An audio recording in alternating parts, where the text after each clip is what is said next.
demonstrating another little mini tutorial. Sending. Oh, my camera's all slobbery. Another little mini tutorial on how to get into crow pose and side crow.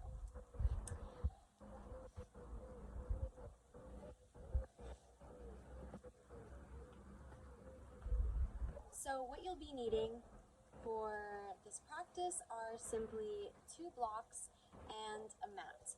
You can practice crow without blocks as well. It just makes the getting into it more accessible. So I would highly recommend warming up your wrists before attempting crow, stretching them out a little bit. I'm just going to be showing the pose in and of itself. Hopefully you can hear me. There's a lot of wind around here. And you just want to situate your blocks right in front of you as if you were going into all fours, so they would be right at hand level. And you're going to be resting your hands on these blocks. Then you're going to crouch down as if you were in a really low squat, and then lift your butt up and place your kneecaps right into your triceps and armpit area, so they have somewhere to rest. From here, you're going to slowly start to shift your weight forward and maybe play with lifting. Slowly shift your weight forward and maybe play with lifting one leg off at a time, and you can lift the other leg, and then you come back down. And now, maybe that's enough, maybe that's already very scary, but if you're feeling up to it, you could try to lift both legs up slowly, bringing your weight forward and keeping your gaze right in front of you.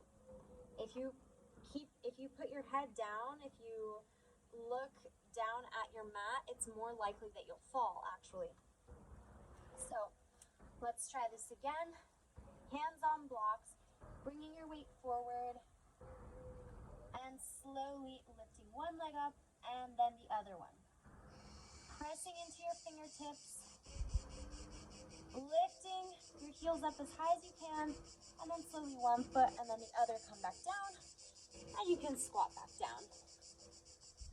Now we're going to try side crow. So same idea. This time we're going to be trying it without the blocks. So let's start on our right side of our body first. This time the hand placement is the same, but instead of placing your legs this way, your legs are going to be hinging, I guess, on your arms this way. So you're going to place your left tricep on your knee, your right knee, and your right tricep on your right hip. So it would be something like this. Now I'll show you this first side facing forward, and I'll do the other side with my hips towards the camera so you can get an idea of what I'm talking about. Here again, you get your placement ready, and then you lift off one leg, and you try slowly lifting off the other leg and bringing your legs together. Whew. And you come down. Now, for the other side, I'll face this way so you can see. I have one arm, my right arm in this case, on my opposite leg, on my opposite knee, right in front of my opposite knee, so the left knee, and my left arm, my left upper arm, resting on my left hip. And I'm pushing the weight and bringing my weight sideways to the left side of my body, lifting off my front leg first, and then my back leg. This side is a little bit weaker for me. It's normal. One side is always a little stronger than the other. And then slowly you come back down. Strangely enough, I held my weaker side for more time. So that is crow and side crows. And now to just stretch a little bit, we're going to do malasana. So you can try this with or without a block. If you feel like your Achilles tendon is very tight and getting into this pose right here is just not where it's at today, you can sit on a block or even two. Maybe you can even rest your back against the wall to help keep it nice and straight. If you notice, you're arching over and hunching over this way.